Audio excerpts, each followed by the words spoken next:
The next day, the second brother undertook the task, but he succeeded no better than the first, for he could only find the second 100 of the pearls, and therefore he too was turned into stone.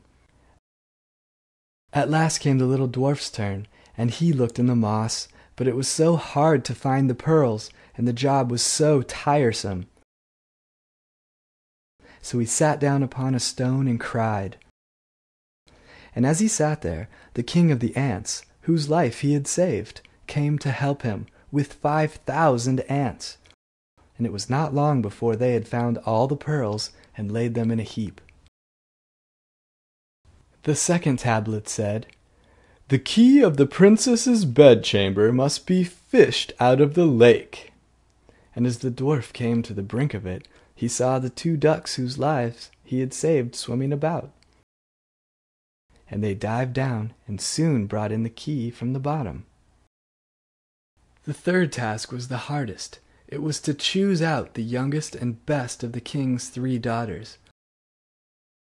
Now they were all beautiful and all exactly alike, but he was told that the eldest had eaten a piece of sugar, the next some sweet syrup, and the youngest a spoonful of honey.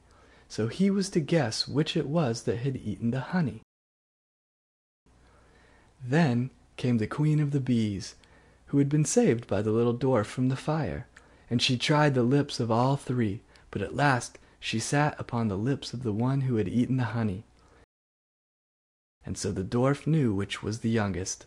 Thus the spell was broken, and all who had been turned into stones awoke and took their proper forms. And the dwarf married the youngest and best of the princesses, and was king after her father's death.